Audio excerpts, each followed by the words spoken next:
Bonjour, je poursuis la saga de Geoff Johns sur les Green Lanterns avec Green Lantern Recharge.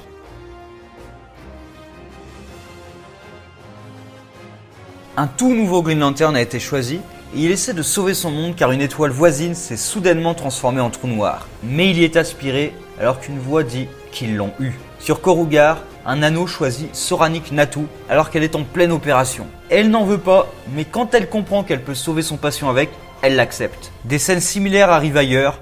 Vaf Sarn, un soldat de Rann en plein milieu de la guerre avec Thanagar, est choisi et est transporté hors du champ de bataille. Sur le même front, l'anneau choisit également Isamot Kol, qui combattait de l'autre côté avec tellement de zèle qu'il a été condamné pour avoir tué son commandant quand celui-ci a voulu se rendre à des Ranniens. Kyle et Gail arrivent sur Oa, où ils rencontrent les nouveaux Lanterns. Soranik refuse d'en être une et demande à l'anneau de la ramener chez elle. Salak, le lanterne qui fait la liaison avec les gardiens, informe Guy qu'il a la mission de former les nouveaux avec Kilowog, ce qui l'énerve un peu.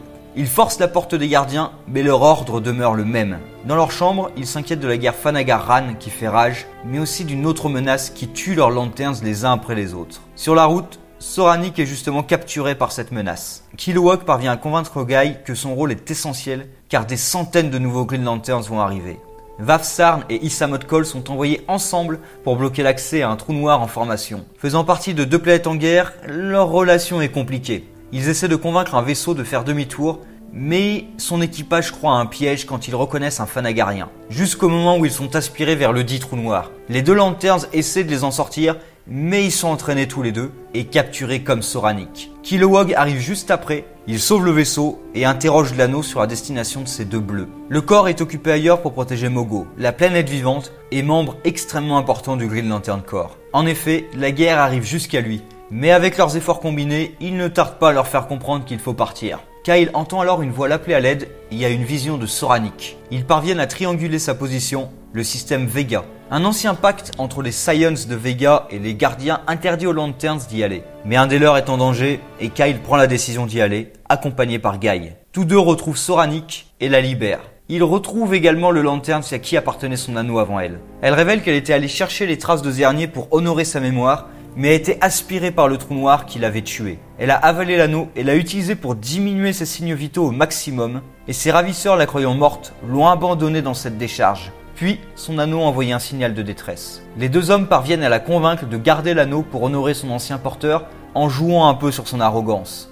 Les ravisseurs arrivent, des chasseurs de primes. Parmi eux, Kyle reconnaît Fatality. En parallèle, Vaf et Isamot font face à des sortes d'araignées qui sont pulvérisées par l'arrivée de leur instructeur. Ils se battent tous ensemble et s'extraient de leur prison pour voir à quoi elles ressemblent de l'extérieur. Une fois sortis, ils sont surpris d'entrer en contact avec Kyle. Tous les Lanterns se retrouvent à l'intérieur de la station, contrôlés par les araignées, et préparent leur plan. Les chasseurs de primes ont peur de ces arachnides, et seul Fatality et un autre, Bolfunga, les poursuivent. La guilde des araignées repère les intrus et les attaque avec toute leur force. Mais les bleus ont encore du mal avec la couleur jaune. Les deux chasseurs de primes attaquent aussi, et Kyle s'occupe de Fatality, tous deux se connaissant. Leurs anneaux sont bientôt à plat et seul Soranik a encore une bonne charge qu'elle utilise pour les aider à fuir. Ils sont encore attaqués par les autres chasseurs de primes, mais étant sortis du système Vega, le pacte n'a plus aucun effet et les renforts arrivent pour repousser les poursuivants.